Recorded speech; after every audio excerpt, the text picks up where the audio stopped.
Everybody, it's a Mad Master here, and as promised, I'm going to do a review of Thursday night's show at Alliant, not Alliant, Allstate Arena, all ALL, AL, whatever, ALL, Allstate Arena in Chicago of Iron Maiden's The Future Past tour show, and this is something I've been looking forward to. Now, honestly, I never expected this show to happen because I never thought that they would even approach playing anything from Somewhere in Time in such depth again.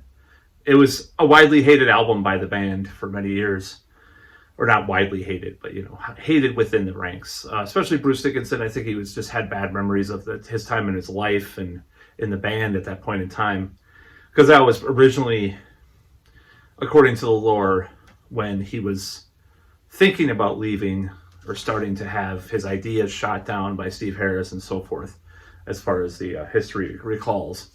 Because I guess he had some acoustic songs he wanted to play. I think one of them was written with Adrian Smith and Harris helped with it after. It was Can I Play With Madness, I believe, was one of them. Maybe that was Adrian Smith that came up with the riff for that. I'm trying to recall. But nevertheless, Somewhere in Time has not been the best loved album by the band. For one, I think Steve Harris thinks of it as almost like a demo to what Seventh Son became with the synths and the progressiveness and stuff too. So you also have, time has kind of gone, and just like all these retro tours, they do, they'll do a tour for a new album where they play a lot of the classics, but they play a lot of the new album. And then they do another tour where they play old classics. And this is one of those, of course, but with a little bit of a twist. So time has passed. Somewhere in Time has had a huge cult following. In fact, one of my best friends, it was the first Iron Maiden he heard, and he, to this day says it's one of his favorite albums by them, and a lot of people loved it. Now, I'm going to show you something really cool. Oh, it's heavy. Oof. Lifting weights now, so it'll get better. I bought this amp because of Somewhere in Time.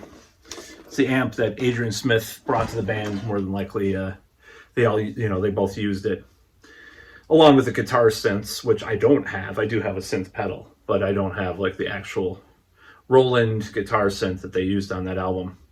Now, that amp is very familiar sounding because it is very much based on, I was a little bit a guitar geek kind of nerd talk right now, just to, if you want to fast forward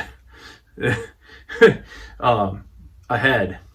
It was very, that amp was very sort of based around the Scholes Rockman little mini preamp kind of things that they used to make, or they still make a version of that. I don't think it's the same thing. And people are still buying. I'm not sure at this point what the Scholes status is, because there have been several different models since the original. Infamously, Def Leppard used the Scholes Rockman, one of the rack units on Hysteria. So it has this very 80s kind of sound. Now, I think what they were trying to do with this Galen Kruger amp was kind of fuse like this Marshall, sort of Marshall. Well, actually, the Scholes is kind of based on Tom Scholes from Boston, his Marshalls. But he used a lot of chorus and like these effects, and that was built in, and it kind of became its own sound, if you know what I mean, like these mids. And we'll get back to this in a few minutes, actually, because it's a really cool story about this show. And that was one of the things that they did not use. I'm sure they might have used, one or two tracks, maybe. I mean, one or two, of the tracks of all the songs. They might have used their Marshall JMP or whatever they were using at the time on Somewhere in Time, but it was very different, distinct sound that it had, and it's always inspired my imagination. I wrote a song, called Robots Revolt. Sorry, that was the David Icke book, was the Robots Revolt on my new Pathless Land release. It was very inspired by Somewhere in Time and that sound. I used that amp on it, and I used that amp on some other songs too. I really like the sound, but it's hard to get a good sound. You have to, I mean, basically, you have to mic it the way it is to sound really close to that sound.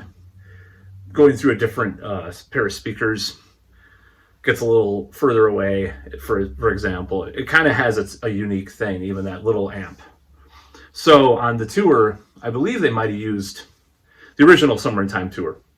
They might have used the rack mount version of that through power amps or whatever. And then on the Seven Sun tour, they used something different completely, but it was still Gailey and Kruger, so it just had that sort of that edge of that sound still to some extent. And Seven Sun, the album too. It was a little bit more beefy, if you notice, than Somewhere in Time, but nevertheless, we go in, you can watch other people talk about the amps used on Somewhere in Time and Seven Sun better. Now, it was a very hip thing at the time. This amp was actually used on Motley Crue's Theater Pain. It was also used, and that was infamous because Mick Mars hated it. And the producers like, let's use this hot new thing in 85 or 86, right? So, the Lunchbox. Also, Rush used it on like Power Windows. Rush were an infamous user of these Galen Krugers.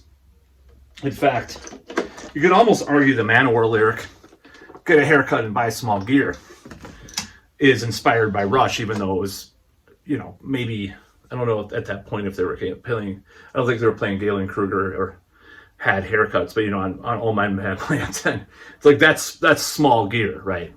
Plug it into whatever, right?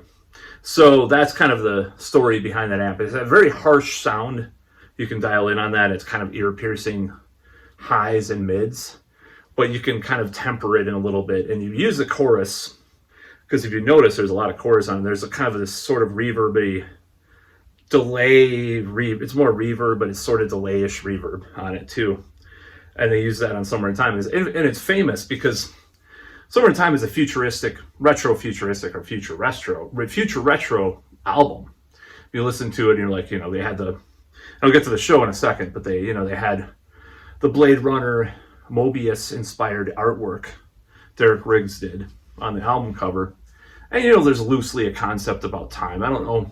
I still try to figure out what Caught Summer in Time is based on or around, and I have not come up with a good explanation for it yet, but whatever, So anyways, this album, this tour, the original, was a little different for Iron Maiden. And there was a lot of stuff going on that year because, you had these albums that came out. Another one was Judas Priest Turbo, where Judas Priest Turbo, excuse the vocal fry. I'm at RFK, yeah. Judas Priest Turbo came out, and that was kind of like a futuristic album too. Turbo Lover, it's kind of like turbo, it's like a synth wave inspired, inspired synth. There's a synth wave cover of it, without vocals, but that may change. And there's like, a lot of like futuristic imagery and stuff in the stage presentation. It was a year for like, it's ironic because like Back to the Future 2 should have come out in 86, not 88 or 89. I forgot which one it was, because it kind of had like that vibe, like this is what the future looks like, and it's kind of this like sort of optimistic thing, with Turbo, and sort of like neutral with Somewhere in Time.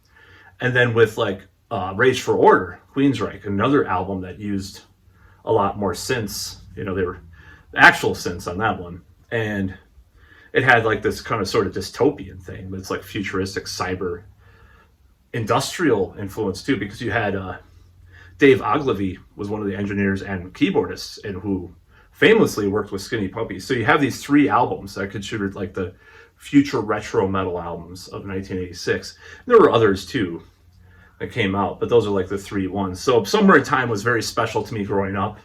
It's probably not my favorite, but it has been my favorite at times. If that makes any sense. So sometimes I'll still be like, oh, Somewhere in Time's my favorite, or Seven Sun's my favorite, Power Slave, Usually it vacillates between those three over the years. So, now it's like the first two or more. I listen to those a lot more, and Number of the Beast even. But like it's been kind of that way. So this Somewhere in Back in Time tour was disappointing to me because they didn't play all but one Somewhere in Time songs, and that's Wasted Years. I mean, it was disappointing, even though they played, a lot of the Live After Death, era, which of course is Power Slave, but still, that was awesome. It was an awesome show. But when they announced this show, I freaked out. I was like, "Oh, I'm buying tickets as soon as they sell it." And it took like a year for them to announce the U.S. dates or whatever. Maybe not a year, but I bought at a day early before they went on sale, and that was over a year ago. So I was looking forward to this show all along. And I didn't really love Senjutsu. Now, that said, I'll get to this in a moment, how I have a lot of different ideas about how Iron Maiden does things nowadays.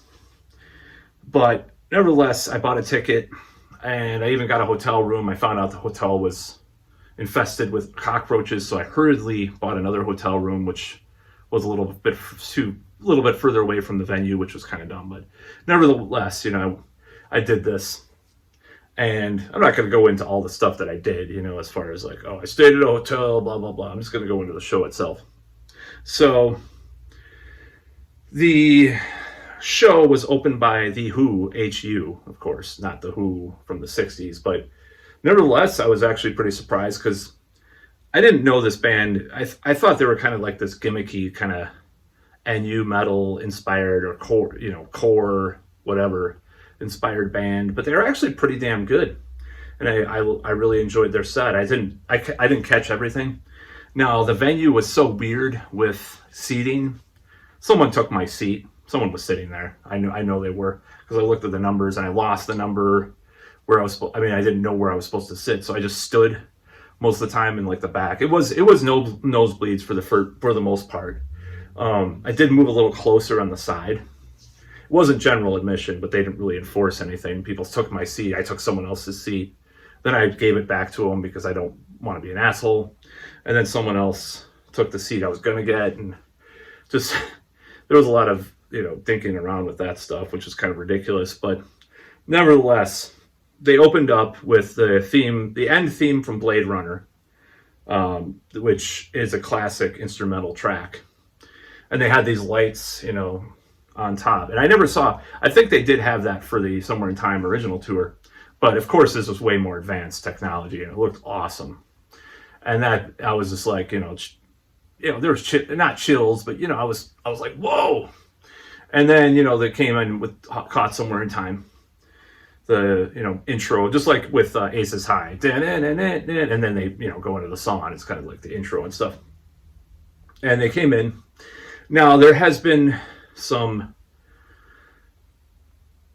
controversy with Nico McBrain and his drumming, and I will have to agree with it, at least in part. He did have a stroke recently, but he's continuing to tour with the band. The problem with it was mainly there were a lot of fills that were missed. He played the tempo was the album, but he missed some of he didn't do a lot of the fills. There was a part that they just plain out, just like dumbed down completely. And that was mainly the first song, It's Caught Somewhere in Time, which was awesome to see either way, even with relatively simplistic drums. And then they went into Stranger in Strangeland, no problems. None whatsoever. I don't think I noticed any kind of issues as far as I recall. And, then they started going into Senjutsu stuff, and I'm like, this sounds really good live. And any Iron Maiden, even the bad albums, sounds great live. And I've noticed that through the years. Since seeing my first Maiden show in '95, I've known that even the albums that weren't the greatest still kick ass live. They sound great. The Senjutsu song sounded awesome. That's just something that happens. I think it's the production some of the times on the albums just don't follow through on how the music is. It's a lot of different combination of factors, but it was awesome. So those songs were good.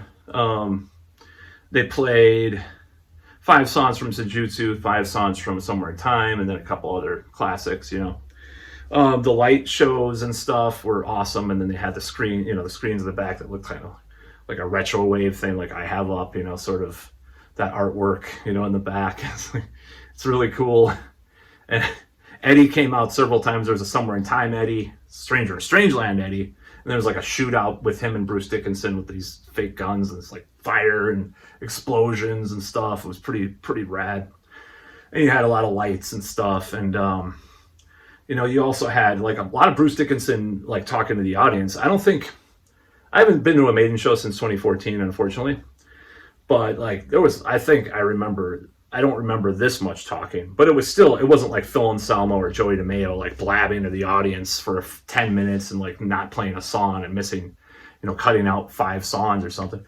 They played every song, up from the set list. It was fine. He just talked to the crowd a lot. And in doing so, he kind of tied in the songs like Days of Future Past or like Time Machine from the new album into the Somewhere Time sort of live concept. And that was really cool. I really appreciated that. It was like he like talked about Back to the Future and DeLoreans and all this stuff. It was really awesome. It was a nerd like me that loves Back to the Future and Iron Maiden. Like, holy shit, it's like tying the two together, sort of, It was really cool. And you had like the time, it was like from Stranger to Strangeland single, you had the DeLorean, like, it's almost like the DeLorean dashboard in the cover of the single from '86. It almost looks like that. I think that they kind of modeled it after that, the time machine they had. And and Bruce sounded incredible. I mean, he was amazing for his age, and he's gotten back to business. Like, I've seen live clips from the last 10 years where he just sounds kind of mediocre or mid. But this one, he delivered the goods, man. He was great. He even hit some highs that I haven't heard him do for years, like the Trooper stuff. Like some of it was like, what the hell? So that was great. There were a couple weird timing errors, like, which that they're not. This is one, it's kind of a benefit and a detriment at the same time. They played, they started to play some songs, like a few of the songs had some timing mistakes, and that was Nico McBrain. Now, he doesn't use a click track. They don't use click tracks. For such a production, you would think they would, but they don't. I can just tell.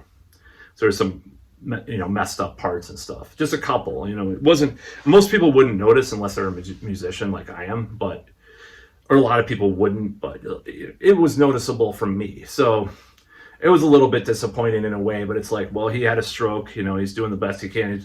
The irony, I'm just going to put this straight out there, and this is going to sound kind of bad, and I hate to bash on this guy any more than I have through the years, but the irony is Nico McBrain sounds better with a stroke and 10 years older than Lars Ulrich nowadays some of the time. I haven't heard more recent clips, but just saying in general, in the last 10, 20 years, he still messes up less than Lars on some of the stuff. Because Lars just does things completely all over the place some of the time. And I'm just like, what is that? And Nico McBrain still sounds more disciplined than him, even with a stroke. So it sounded a lot better. And the second half, the timing or any kind of like tempo issues or timing issues that he had were pretty much obliterated by the second half. It just takes him a while to get going. It seems like Fear of the Dark sounded great. Wasted Years sounded, well, I think there might have been a timing. Well, I don't think that was one of the songs. So there was like 2 or 3 songs that they had this kind of like one goof thing that they started a little early, but they kind of went back on tempo and stuff. And that was because they don't use a click track. Maybe they should at least do that. I mean, it took them, years to use any kind of modeling amps, which they all use now. I'm going to get to that though, because this is an interesting fact. So when I heard this, when I heard Adrian Smith's guitar, like doing intro stuff, and the other guy's guitars, there was a distinct tonal difference. And of course, there's always been a difference between the 3 guitarists as far as tone, feel, and everything. But what was really special about Adrian Smith on this show is he sounded like they sampled the Galen Kruger, put it into the Axe effects, or I think that's what they're still using, and use that sampled modular sound as the amp sound for Adrian Smith. And it sounded incredibly close to the album when he was playing. Now, it's a very mid-heavy amp, so there were times, and I'm not complaining because I love Adrian Smith out of all of them, probably the best guitarist ever. I'm not saying he's the best guitarist, but he's always been my favorite. I'm sorry. I don't, Dave Murray too. I mean, that's the thing is I've learned how to play with Dave Murray and Adrian Smith, but more Dave Murray. I probably have learned more of his licks, but something special about Adrian Smith, right? Always people have not acknowledged that through the years. The Adrian Smith's guitar sound, probably wasn't loud volume wise, louder than the other, but there was more upper mids because of that sound. It sounded exactly like Summer in Time. Like he definitely like tried to replicate it. You can tell. He even used the guitar synth sound for "Can I Play with Madness?" You know, that's not Summer in Time, but still it's that era of the guitar synths and the Galen Kruger amps and stuff. It was definitely solid. He solidly like tried to replicate that as much as possible. I don't think any of the other guys did. That's the thing. Unless they all did. I don't think they did though. But it made it sound a lot closer to that tour. And even the newer stuff sort of had that kind of better, maybe a better tone as a result. Maybe that's why it was so good.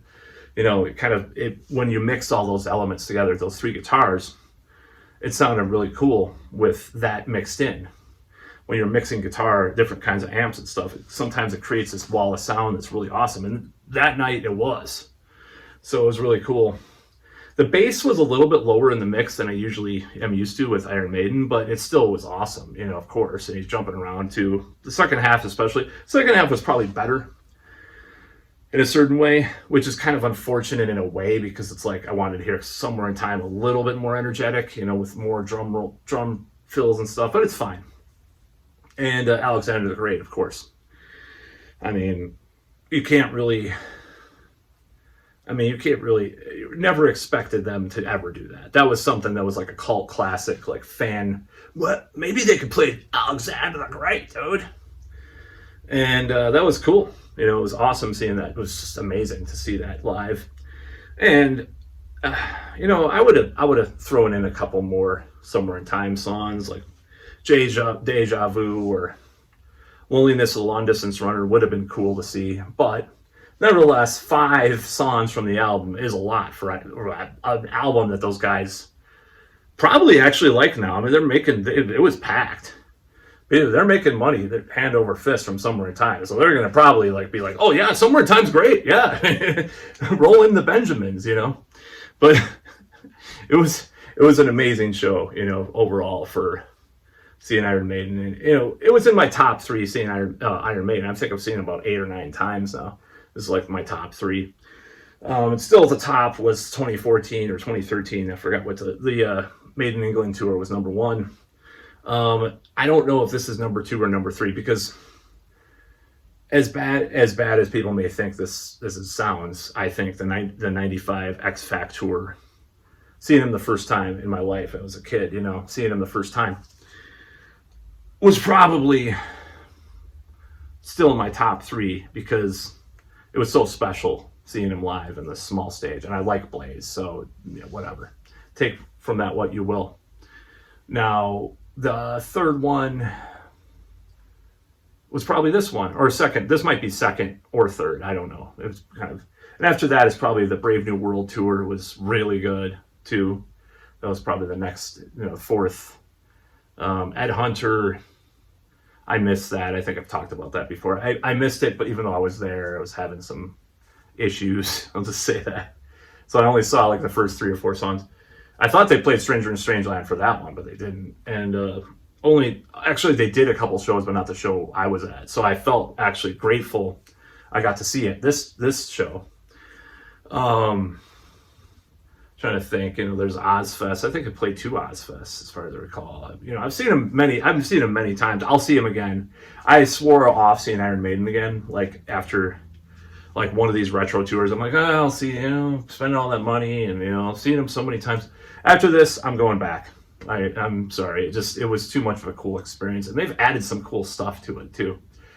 And one of the things is Bruce has gotten back a lot of his voice. I know he had tongue cancer and stuff, but like, you know, he sounds a little like Grandpa Simpson at times, you know, with his fun. But, you know, compare that to like Live After Death, late 80s, or even like some of the Fear the Dark tours and stuff. I mean, it's not that different, like that much. Like, it's actually a little bit better in certain ways. It's not like Brave New World where it was like the top of the heap, but it's not like where he was kind of wavering in the late 80s. So it's like good, it's not like the absolute like best like Beast over Hammersmith era or whatever, Number of the Beast. But he sounds great, and he doesn't do this. He doesn't do that. Yeah, the thing he used to do when he couldn't sing high. He doesn't do that. He sounds great. He sounds awesome. That was probably the best. The two that impressed me the most were Adrian and Bruce in the show. I was just like, I was awed by it. It was so cool seeing them, and they just sounded great. I couldn't see, there was a big screen and stuff, but I couldn't see some of what was going on. Fear the Dark, he had this like hood thing over him or coat or something. That was cool. Bruce did. And it was just a lot of cool stuff. The drinks were $20. I haven't been to a show in a while like this. Like, I haven't been to a big show. So I was just surprised at the pricing. It was like, well, I wasn't surprised, but you can buy the beer that I drink. It's $12 or $13 for like a 6-pack. And this was like $20 for a can of beer. Ridiculous. But that's the way it goes nowadays. So yeah, it was awesome. I'd give it A-, if I had to give a grade, because there were issues that I had that are beyond their control. Maybe they should get some kind of click track. I hate click tracks myself. I love the old school attitude that they have about it. Honestly, I like how stubborn they are about that stuff. I do. I really do appreciate that in a certain way. Like, I thought about it as like, how long did it take for them to get some kind of modeling gear, I play through a modeling amp. I'll show it right now, actually. For a lot of my stuff, I play through this thing. It's a modeling amp, Moore. I don't play with it live, but I play with it for practice and for some recording stuff. And it's fine, But I understand, how long it took for them to do that. They were playing this, which I also have, the Marshall JMP preamp. They were playing that for so long through Marshall, whatever, Super Leads, or not Super Leads, but 2000, JACM 2000, they plug it in, whatever. Now they're playing these XFX modeling amps. It sounded great. It really did. It was awesome. There was even a time where Yannick was tuning. Like, that's how old school they are.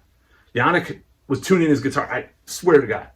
He was in the corner. He's like, dun, dun, I was like, that's amazing. He's actually tuning his guitar in the middle of the show.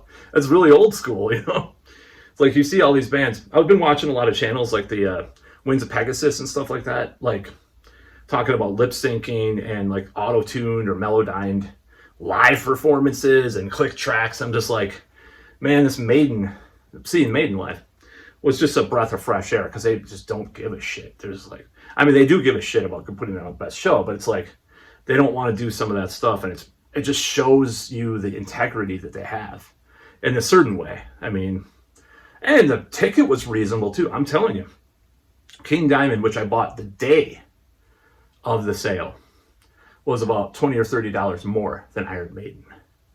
Iron Maiden, I bought the day before, which was more expensive, even though the ticket was it was a nosebleed, but still, it was a lot. I think it's a nosebleed for King Diamond too, to some extent.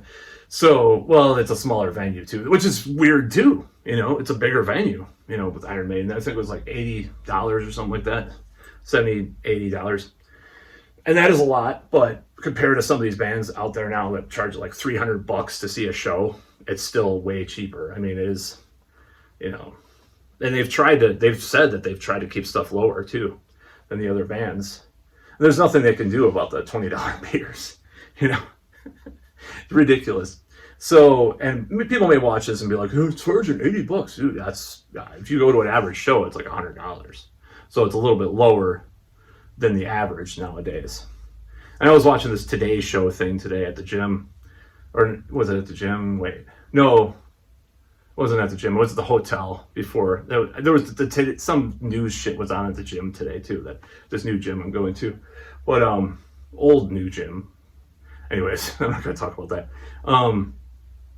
They was like, oh, she keeps her ticket prices reasonable, $118. That's affordable. No, it's not. I mean, even $80 is too much for a concert ticket. But, and I don't know if it was like 70 plus fees, 60 something plus fees, and it ended up $80. And that's still extremely reasonable for a band like Iron Maiden. I'm telling you, that is reasonable. And people can argue, but for one of those bands, if you want to compare it to other bands, King Diamond was like $120. $120. I remember when it was like $17 to go to the rave. It's King Diamond back in the 90s. But yeah, $120. And it's cool. You know, I'm going to probably try to do the makeup and stuff, but in like the King Diamond makeup and wear a different hat, you know. But it's like, yeah, Iron Maiden's trying not to do that, go that route. And I'm proud of them for trying to do that. I mean, if they really wanted to be radical, though, they would just do their own ticketing and stuff. That would be like, oh, we're not charging anybody more than $50. You know, it's like Fugazi wouldn't charge $5 back in the day for their shows. They refused. I think they raised it at one point like to $10, but still they were like, you know, all these bands, all these virtue signaling like metal and rock bands, like, oh, we're not, oh, we're so liberal and we're so great. And people, oh, you know, they still charge fucking $300 for a ticket. Fugazi charged $5 for a ticket throughout their career. You know, the punk band from the 80s, 90s. It's like they tried to, that was the ultimate. You know, of course they never were stadium bands or arena bands, but still, it's like, it's ridiculous. But anyways, a little bit of a rant at the end of this review. So I'd say if you do happen to have the chance to see the show, I would say absolutely must see show, honestly. One of the best Iron Maiden shows I've ever been to, and I felt really good about it. Heaven Can Wait, that was amazing. I don't remember seeing Heaven Can Wait. Maybe it was on Somewhere Back in Time. Maybe I wasn't just more aware of it when I saw it that last time. I saw it on the original show that I saw Maiden, though, was with Blaze, but this was like just something special about this. The guitar tone, Adrian Smith playing the guitar synth sort of melodies, and with that tone, that was pretty much what it was. I mean, that was like, whoa, you know. And another band, it's a band that doesn't use backing tracks, as far as I know. But someone would, you know, people are catching on to that so much nowadays, like these channels. I've never seen anything about Iron Maiden. Alice Cooper last year, I don't know. Someone should like compare shows and stuff and see if there's anything going on, but I don't think he uses them either. But he sounded so good. He sounded really good too. He's like my father's age and shit. So, anyways, A-. I don't know if I want to give it an A+ because of obvious reasons, but it is an essential tour for me. It represents it. It symbolizes a lot of things in my life that I've gone through, like with Iron Maiden and metal in general, like the influence of that album and that the imagery and the vibe, the atmosphere has been a huge influence on me in my life, you know, and the lyrics too, like Loneliness, a Long Distance Runner, Heaven Can Wait, you know, they didn't play Loneliness, you know, Alexander the Great, you know, Caught Somewhere in Time. It's cool. You know, it's a really awesome show. And I think if you have the money to see it, or if you have a chance to see it, you should absolutely go to the show. This tour is amazing. I don't know about next year's tour. I'm gonna have to see. Again, you know, it does come down to, well, finances and transportation, but also I went alone to this show, by the way. It was kind of ridiculous that I did, but it's a long story.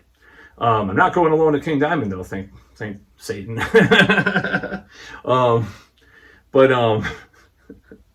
You know, it's you know, it's one of those things. You should just, I think people should go see the show because it was absolutely amazing. And I don't think I think there might have been one other opening band I missed, and I took an Uber from the hotel, which is way too expensive as well, but whatever. But anyways, that's about all.